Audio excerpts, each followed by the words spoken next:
Hi everyone, welcome back to Wisdom Academy classes. So നമ്മൾ applications of trigonometry എന്ന് പറഞ്ഞിട്ടുള്ള chapter ആണ് start ചെയ്തിട്ടുള്ളത്. ഓൾറെഡി ഒരു ക്ലാസ് നമ്മൾ കഴിഞ്ഞിട്ടുള്ളതാണ്. ബാക്കി പെൻഡിങ് ആയിട്ടുള്ള ക്വസ്റ്റ്യൻസ് ആണ് ഇനി നമ്മൾ ഡിസ്കസ് ചെയ്യാൻ പോകുന്നത് കേട്ടോ. അപ്പോൾ ആപ്ലിക്കേഷൻസ് ഓഫ് ട്രിഗണോമെട്രി എന്ന് പറഞ്ഞിട്ടുള്ളത് നമ്മളെ ട്രിഗണോമെട്രിയുടെ ഒരു കണ്ടിന്യൂഷൻ തന്നെയാണ്. അപ്പോൾ ആ ട്രിഗണോമെട്രി ചാപ്റ്ററിൽ നമ്മളൊരു ടേബിൾ പഠിച്ചിട്ടുണ്ടായിരുന്നു അല്ലേ, sin 30, sin 0, sin 90, sin 45. അപ്പോൾ ആ വാല്യൂസിന്റെ ആ ചാർട്ട് ടേബിൾ ആണ് നിങ്ങൾക്ക് ഈ ഒരു ചാപ്റ്ററിൽ ആവശ്യം. അതേമാതിരി തന്നെ ക്വസ്റ്റ്യൻസ് പ്രോപ്പർ ആയിട്ട് അനലൈസ് ചെയ്ത് ഫിഗർ വരയ്ക്കുക. ഫിഗർ വരയ്ക്കുന്നത് മാറിപ്പോയി കഴിഞ്ഞാൽ നമ്മൾ അനലൈസിങ്ങും പാർട്ടൊക്കെ അതിനെ ഡിപ്പെൻഡ് ചെയ്തിരിക്കും. അപ്പോൾ മിസ്റ്റേക്സ് വരാൻ ചാൻസ് കൂടുതലാണ്. ക്വസ്റ്റ്യൻ പ്രോപ്പർ ആയിട്ട് വായിച്ചതിന് ശേഷം മാത്രം ഫിഗർ വരയ്ക്കുക. ഫിഗർ വരച്ചതിന് ശേഷം ഒന്നും കൂടെ എന്ത് ചെയ്യുക, റീചെക്ക് ചെയ്യുക കേട്ടോ. ഓക്കെ, അപ്പൊ ദിസ് ഇസ് സെക്കൻഡ് ക്വസ്റ്റ്യൻ. അപ്പൊ ഈ ക്വസ്റ്റ്യൻസ് ഒക്കെ നമുക്ക് 2 മാർക്കിന് അല്ലെങ്കിൽ MCQ ക്വസ്റ്റ്യൻസിനൊക്കെ വരുന്ന ക്വസ്റ്റ്യൻസ് ആണ്. ആദ്യം കുറച്ച് ക്വസ്റ്റ്യൻസ് കിടക്കുന്നത്, ഏറ്റവും ലാസ്റ്റ് കിടക്കുന്ന ക്വസ്റ്റ്യൻസ് ആണ് ഏറ്റവും കൂടുതൽ വെയിറ്റേജ് കൊടുത്ത് പഠിക്കേണ്ടത് കേട്ടോ. അതൊക്കെയാണ് 4 മാർക്കിനായാലും 5 മാർക്കിനൊക്കെ ആയാലും ചോദിക്കുന്ന questions. Okay, so this is our second question. A tree breaks down due to the storm and the broken part bends so that the top of the tree touches the ground, making an angle 30 degree with it. അതായത് നമുക്കറിയാം, ഭയങ്കര കാറ്റും മഴയൊക്കെ അടിച്ചു കഴിഞ്ഞാൽ എന്താണ്, tree മൊത്തമായിട്ട് കടപുഴകി വീഴുന്നതിനെക്കാളും ഇൻ ബിറ്റ്വീൻ ചിലപ്പോൾ മുറിഞ്ഞു വീഴാനും സാധ്യതയുണ്ട് അല്ലെ. അപ്പൊ അങ്ങനത്തെ ഒരു ക്വസ്റ്റ്യൻ ആണ് ഇവിടെ റിലേറ്റ് ചെയ്ത് എഴുതിയിട്ടുള്ളത്. അപ്പൊ എന്ത് ചെയ്തു, നമ്മളുടെ ട്രീ എന്ത് ചെയ്യുന്നു, ഒരു പർട്ടിക്കുലർ പോയിന്റിൽ നിന്ന് എന്ത് ചെയ്യാണ്, താഴേക്ക് ബെൻഡ് ചെയ്യാണ്. അപ്പൊ ആക്ച്വലി ഇതാണ് നമ്മളുടെ tree, that is BD is the tree. BD ആണ് ആക്ച്വലി എന്തായിട്ട് ഇരിക്കുന്നത്, ട്രീ ആയിട്ട് ഇരിക്കുന്നത്. This is our tree. ഇനി എന്താണ്, ഒരു പോയിന്റിൽ നിന്ന് ഈ ട്രീ എന്ത് ചെയ്തേക്കാണ്, താഴേക്ക് ബെൻഡ് ചെയ്തിരിക്കുകയാണ്. അപ്പൊ ആക്ച്വലി ഇത്രയും പോർഷൻ ഉണ്ടാവില്ല, പകരം അത് എന്ത് ചെയ്തു, ബെൻഡ് ചെയ്ത് താഴേക്ക് മുട്ടി. അതാണ് ഇവിടെ എഴുതിയിട്ടുള്ളത്. അപ്പോ AC എന്ന് പറഞ്ഞു കഴിഞ്ഞാൽ AD തന്നെയാണ്. ബിക്കോസ് ഈ AD ആണ് എന്ത് ചെയ്തത്, ബെൻഡ് ചെയ്ത് താഴേക്ക് മുട്ടുന്നത്. ഇത് എത്രയാണോ ഹൈറ്റ്, അത്രയും ഹൈറ്റിലാണ് ഈ ട്രീ എന്ത് ചെയ്യുന്നത്, താഴേക്ക് ബെൻഡായി നിൽക്കുന്നത്. ദാറ്റ് മീൻസ് AD യും AC യും എന്താണ്, ഈക്വൽ ആണ്. ബിക്കോസ് ഈ ഒരു A എന്ന് പറഞ്ഞിട്ടുള്ള പോർഷനിൽ ബെൻഡ് ആവുകയാണ് ആ ട്രീ. അപ്പൊ അത്രയും പോർഷൻ ആണ് താഴേക്ക് മുട്ടുന്നത്. ദാറ്റ് മീൻസ് AD യും AC യും എന്താണ്, ഈക്വൽ ഇൻ ലെങ്ത് ആണ്. 30 ഡിഗ്രി ആണ് ഫൂട്ടിൽ ഉണ്ടാവുന്നതെന്ന് പറഞ്ഞിട്ടുണ്ട്. അപ്പൊ ആക്ച്വലി ബെൻഡിങ് കാണിക്കാൻ വേണ്ടിയിട്ടാണ് ഞാൻ ഇങ്ങനെ ഒരു കർവ് ആയിട്ട് കൊടുത്തിട്ടുള്ളത് കേട്ടോ. നിങ്ങൾ ഈ കർവ് വരച്ചിട്ടില്ലെങ്കിലും കുഴപ്പമില്ല, ഇത് വരയ്ക്ക് മുട്ടുന്നു, ആ മുട്ടുന്നത് ഈ പോയിന്റിൽ നിന്നാണ് എന്ന് കാണിക്കാൻ വേണ്ടിയിട്ടാണ് ബോൾഡ് ലൈൻ ആയിട്ടും ഇങ്ങനെ ഒരു ഡോട്ടഡ് ലൈൻ ആയിട്ട് കൊടുത്തിട്ടുള്ളത്. ഈ ഡോട്ടഡ് ലൈൻ വരച്ചില്ലെങ്കിലും കുഴപ്പമില്ല, അത് നിങ്ങൾക്ക് മനസ്സിലാവാൻ വേണ്ടി മാത്രം വരച്ചു എന്നേ ഉള്ളൂ കേട്ടോ. Next, the distance between the foot of the tree to the point where the top touches the ground is 8 meter. അതായത് ട്രീന്റെ ഫൂട്ടും ഗ്രൗണ്ടും തമ്മിൽ ടച്ചിങ് പോയിന്റിന്റെ ഡിസ്റ്റൻസ് എത്രയാണ്, 8 മീറ്റർ ആണ്. അതായത് ആക്ച്വലി ഈ ഒരു പോയിന്റിൽ നിന്ന് ഇവിടെ വന്ന് എന്ത് ചെയ്യാണ്, അത് മുട്ടുകയാണ് ചെയ്യുന്നത്. ആ ഒരു മീറ്റിംഗ് പോയിന്റും ഈ ഒരു ഫൂട്ടും തമ്മിൽ 8 മീറ്റർ ഡിസ്റ്റൻസ് ആണെന്നാണ് പറഞ്ഞിട്ടുള്ളത്. അപ്പൊ നമ്മൾ കറക്റ്റ് ആയിട്ട് മെഷർമെന്റ്സ് എഴുതിയില്ലെങ്കിൽ നമ്മളുടെ അനലൈസിങ് പാർട്ട് ഒക്കെ തെറ്റിപ്പോവും. അപ്പൊ ആപ്ലിക്കേഷൻസ് ഓഫ് ട്രിഗണോമെട്രി പഠിക്കുമ്പോൾ നിങ്ങൾ വെറുതെ ക്വസ്റ്റ്യൻസ് നോക്കി ഫിഗർ നമ്മളുടെ ഗൈഡ് ചെയ്ത് നോക്കി വരയ്ക്കുന്നതിനേക്കാളും ഏറ്റവും കൂടുതൽ ചെയ്യേണ്ടത് 1-2 പ്രാവശ്യം ക്വസ്റ്റ്യൻസ് വായിച്ച് നിങ്ങൾ തന്നെ ഒരു ഫിഗർ വരച്ച് ആ ഫിഗറും ആ ക്വസ്റ്റ്യനും തമ്മിൽ ക്രോസ് ചെക്ക് ചെയ്യുക, ഒന്നും കൂടെ കറക്റ്റ് ആണോ എന്നുള്ളത്. അതിനുശേഷം മാത്രം അനലൈസിങ് പാർട്ടിലേക്ക് കടക്കുക കേട്ടോ.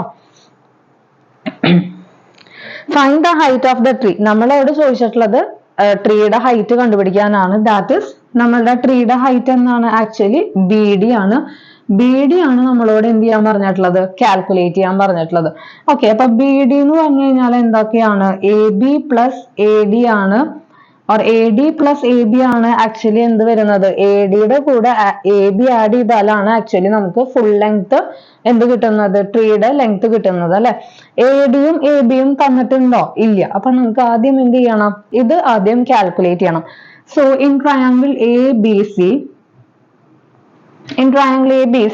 നമുക്ക് എന്ത് എഴുതാനായിട്ട് പറ്റും, BC by AC is equal to, that is 30 ഡിഗ്രിയുടെ അഡ്ജസന്റ് സൈഡും ഹൈപ്പോട്ടന്യൂസും. ഇതാണ് അഡ്ജസന്റ്, ഇതാണ് ഹൈപ്പോട്ടന്യൂസ്, ഇതാണ് ഓപ്പോസിറ്റ്. ഇതൊന്നും ഇനി എഴുതി വെക്കേണ്ട, നിങ്ങൾക്ക് പറഞ്ഞു തന്നു. അതായത് ട്രിഗ്നോമെട്രി ഞാൻ എടുത്തിട്ട് കുറച്ച് ദിവസമായി, അപ്പൊ അത് ഒന്നും കൂടെ റീഫ്രഷ് ചെയ്യാൻ വേണ്ടിയിട്ടാണ്. ഇത് അഡ്ജസന്റ് ആണ്, ഇത് ഓപ്പോസിറ്റ് ആണ്, ഇത് ഹൈപ്പോട്ടന്യൂസ് ആണെന്ന് പറയുന്നത് കേട്ടോ. നിങ്ങൾ ഇതൊന്നും എഴുതി വെക്കരുത്.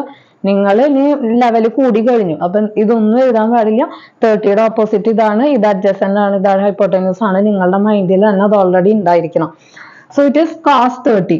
ഇനി cos 30യുടെ വാല്യൂ എത്രയാണ്? It is √3/2 BC. മിക്കവർക്കും തെറ്റുന്നത് ഈ cos 30 തെറ്റിപ്പോവാം, sin 30 തെറ്റിപ്പോവാം. അതായത് ഈ വാല്യൂസ് ആണ് മിക്കവർക്കും തെറ്റിപ്പോകുന്നത്.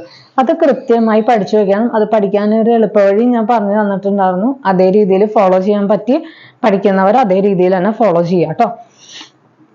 BC is 8 and AC നമുക്ക് അറിയില്ല. സോ AC എന്ന് പറഞ്ഞു കഴിഞ്ഞാൽ എന്താണ്? 8 into 2 division √3 അല്ലെ? AC ഇങ്ങോട്ട് പോകുമ്പോൾ ഈ 2 ഇങ്ങോട്ട് പോകും. 8 into 2 division √3 or that is equal to 16/√3. So we got AC equal to 16/√3. ഇനി ACയും ADയും നമുക്ക് എന്താണ്? ഈക്വൽ ആണെന്ന് അറിയാം അല്ലെ? That is this can be written as AD itself. Okay, അപ്പൊ AD നമുക്ക് എന്ത് ചെയ്തു? കിട്ടിക്കഴിഞ്ഞു. ഇനി നമുക്ക് എന്താ വേണ്ടത്? AB ആണ്. സോ വീണ്ടും ട്രയാങ്കിൾ ABC തന്നെ എടുക്കുന്നു. ട്രയാങ്കിൾ ABC എടുത്തു കഴിഞ്ഞാൽ നമുക്ക് എന്താ എഴുതാനായിട്ട് പറ്റും? AB/AC അല്ലെ? ഇപ്പൊ നമുക്ക് ഹൈപ്പോട്ടന്യൂസ് കിട്ടിക്കഴിഞ്ഞു. AB ആണ് വേണ്ടത്. അപ്പൊ നമുക്ക് അല്ലാന്നുണ്ടെങ്കിൽ sin 30 എടുക്കാം, അല്ലാന്നുണ്ടെങ്കിൽ tan 30 എടുത്താലും കുഴപ്പമില്ല കേട്ടോ. tan 30 എന്ന് പറഞ്ഞു കഴിഞ്ഞാൽ എന്താ? ഓപ്പോസിറ്റ് സൈഡ് ബൈ അഡ്ജസന്റ്, അതെടുത്താലും മതി. സോറി, AB/BC tan എടുത്താൽ മതി കേട്ടോ. AB/BC is equal to sorry, ഇത് ഇങ്ങനെ എഴുതണ്ട. In triangle ABC, AB/BC is equal to tan 30. Actually sin 30 എടുക്കണ്ടെന്ന് പറയാൻ കാരണം എന്താന്ന് വെച്ച് കഴിഞ്ഞാൽ AC-യുടെ വാല്യൂ നമ്മളുടെ എന്തെങ്കിലും ഒരു തെറ്റുണ്ടെങ്കിൽ നമ്മളുടെ AB-യും അതിനെ ഡിപ്പെൻഡ് ചെയ്തിട്ടായിരിക്കും ഇരിക്കുന്നുണ്ടാവുക. അപ്പൊ AC-യും AB-യും നമ്മളുടെ എന്ത് ചെയ്യും? തെറ്റിപ്പോ. നേരെ മറിച്ച് AB/BC equal to tan 30 എടുത്താൽ BC നമുക്ക് ഓൾറെഡി ഗിവൺ വാല്യൂ ആണ്. അറ്റ്ലീസ്റ്റ് നമുക്ക് AB എങ്കിലും കറക്റ്റ് കിട്ടാൻ ചാൻസ് ഉണ്ട്. അപ്പൊ അതുകൊണ്ടാണ് sin 30 എടുക്കുന്നതിന് പകരം tan 30 എടുത്താൽ മതി എന്ന് പറഞ്ഞത് കേട്ടോ. അപ്പൊ ഗിവൺ പാരാമീറ്റേഴ്സ് എടുത്ത് ചെയ്യാൻ പറ്റുകയാണെങ്കിൽ അത് തന്നെ എടുത്ത് ചെയ്യാം. അല്ല, ഇനി തീരെ നിവർത്തിയില്ല, നിങ്ങൾ കണ്ടുപിടിച്ച പാരാമീറ്റർ തന്നെ എടുക്കണം എന്നുണ്ടെങ്കിൽ അത് തന്നെ എടുത്ത് ചെയ്യാം. or AB equal to BC into tan 30. BC എത്രയാണ്? 8 ആണ്. tan 30 1/√3 ആണ്. That is equal to 8/√3. Okay, അപ്പൊ നമുക്ക് ADയും കിട്ടി, ABയും കിട്ടി. ഇനി നമുക്ക് എന്ത് ചെയ്യണം? BD കാൽക്കുലേറ്റ് ചെയ്യണം.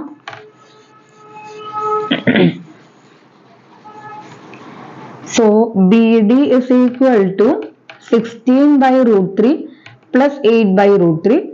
16 plus 8 എത്രയാണ്? 24/√3. ഇത്രയും എഴുതി നമ്മൾ ആൻസർ ഫൈനലൈസ് ചെയ്താൽ നമുക്ക് ഒരിക്കലും മാർക്ക് കിട്ടില്ല, കംപ്ലീറ്റ് മാർക്ക് കിട്ടില്ല. നമ്മൾ എന്ത് ചെയ്യണം? റാഷണലൈസിങ് ദ ഡിനോമിനേറ്ററും കൂടെ ചെയ്യുക. That is 24√3/3. 3യും 24ഉം കട്ട് ചെയ്ത് കളഞ്ഞാൽ 8√3 എന്ന് കിട്ടും.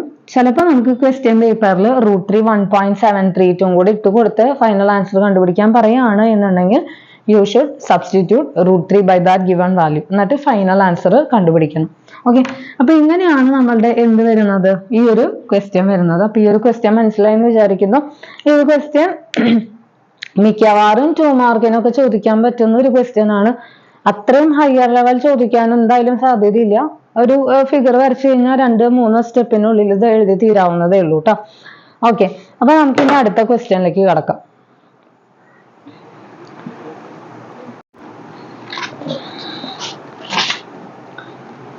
So this is our next question. അഞ്ചാമത്തെ ക്വസ്റ്റ്യൻ ആണ് കേട്ടോ. ഇൻ ബിറ്റ്വീൻ കിടക്കുന്ന 3rd-ഉം 4th-ഉം ക്വസ്റ്റ്യൻ ഒക്കെ സിമ്പിൾ ക്വസ്റ്റ്യൻസ് ആണ്. അത് നിങ്ങൾ തന്നെ ഒന്ന് ചെയ്ത് വർക്ക്ഔട്ട് ചെയ്ത് നോക്കുക. അഞ്ചാമത്തെ ക്വസ്റ്റ്യനും ഈസി ക്വസ്റ്റ്യൻ തന്നെയാണ്. MCQല് ചോദിക്കാൻ പറ്റുന്ന ഒരു ക്വസ്റ്റ്യൻ ആണ് കേട്ടോ. എന്താണ് പറഞ്ഞിട്ടുള്ളത്? A KITE is flying at A height of 60 meter above the ground. അതായത് ഒരു പട്ടം എന്ത് ചെയ്തുകൊണ്ടിരിക്കുകയാണ്? ഒരു 60 മീറ്റർ മേലെ ഇങ്ങനെ പറന്നുകൊണ്ടിരിക്കുകയാണ് കേട്ടോ. Okay, the string attached to the kite is temporarily tied to a point on the ground. അതായത് ഈ പട്ടം നമ്മളല്ല ഹാൻഡിൽ ചെയ്യുന്നത്, അത് ജസ്റ്റ് എന്ത് ചെയ്തേക്കാണ്, ഗ്രൗണ്ടിൽ ഒരു പോയിന്റിൽ അത് എന്ത് ചെയ്തേക്കാണ്, ഫിക്സ് ചെയ്ത് വെച്ചിരിക്കുകയാണ്. അപ്പൊ നമുക്കറിയാം depending on the wind direction, വിൻഡിന്റെ ഡയറക്ഷൻ അനുസരിച്ച് കൈറ്റ് എന്ത് ചെയ്യും, അങ്ങോട്ടും ഇങ്ങോട്ടും എന്ത് ചെയ്യാൻ ചാൻസ് ഉണ്ട്, മൂവ് ചെയ്യാൻ ചാൻസ് ഉണ്ട്. ഒരിക്കലും അത് പെർപെൻഡിക്കുലർ ആയിട്ട് എന്ത് ചെയ്യില്ല, അതൊരിക്കലും എന്ത് ചെയ്യില്ല, ഫ്ലൈ ചെയ്യില്ല. അപ്പൊ അതാണ് ഒരു 60 ഡിഗ്രി ഇൻക്ലിനേഷനിൽ അത് എന്ത് ചെയ്യാണ് ചെയ്യുന്നത്, ടൈ ചെയ്ത് വെച്ചിരിക്കുകയാണ്.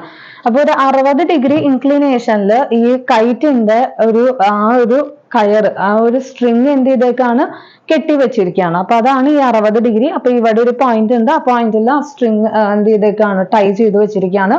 അപ്പൊ ആക്ച്വലി ഇവിടെ നമ്മളുടെ കൈറ്റ് എന്ത് ചെയ്തുകൊണ്ടിരിക്കുകയാണ്, പറന്നുകൊണ്ടിരിക്കുകയാണ്. അത് അവിടെയാണ് അങ്ങനെ പറക്കുന്നത്. ഓക്കെ, നമ്മളോട് എന്താ ചോദിച്ചിട്ടുള്ളത്, find the length of the string assuming that there is no slack in the string. അതായത് വലിയ സ്ലാക്ക് ഇൻ ദ സ്ട്രിങ് എന്ന് പറഞ്ഞു കഴിഞ്ഞാൽ വലിയ കെട്ടുപട, സ്ലാക്ക് എന്ന് പറഞ്ഞു കഴിഞ്ഞാൽ ചെറിയ മടക്കും അങ്ങനത്തെ കാര്യങ്ങളൊന്നും ഇല്ല എന്നുള്ള അസംഷനിൽ എന്ത് ചെയ്യാം, ഈ ഒരു സ്ട്രിങ്ങിന്റെ ലെങ്ത് കാൽക്കുലേറ്റ് ചെയ്യാനാണ് പറഞ്ഞിട്ടുള്ളത്. സിമ്പിൾ ആയിട്ടുള്ള ഒരു ക്വസ്റ്റ്യൻ ആണ്, ഭൂരിഭാഗം പേർക്കും ഒറ്റയടിക്ക് ആൻസർ കിട്ടുന്നതുമാണ്.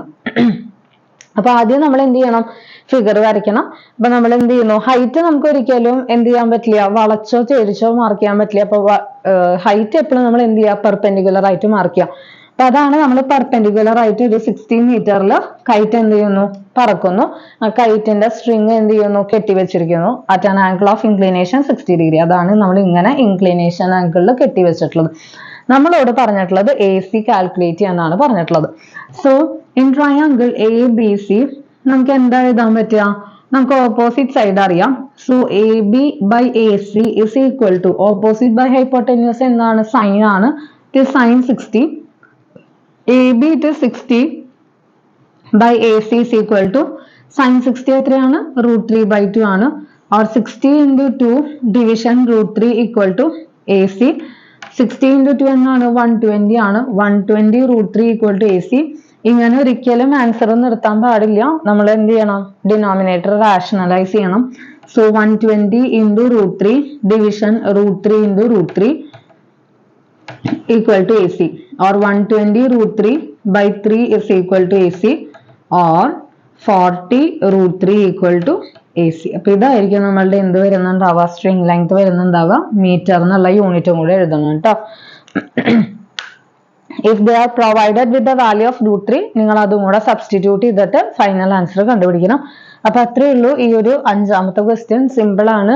ആപ്ലിക്കേഷൻ ഓഫ് ട്രിഗണോമെട്രി പൊതുവേ സിമ്പിൾ ആയിട്ടുള്ള ഒരു ചാപ്റ്റർ ആണ്. നമുക്ക് ആ ഒരു ഫിഗർ വരയ്ക്കാൻ അറിഞ്ഞിട്ടുണ്ടെങ്കിൽ ഈ ഒരു ചാപ്റ്റർ ഒരു ബുദ്ധിമുട്ടും ഇല്ല. വളരെയധികം സിമ്പിൾ ആയിട്ടുള്ള അനാലിസിസും കാര്യങ്ങളെ ഇതിൽ നിന്ന് വരുള്ളൂ കേട്ടോ.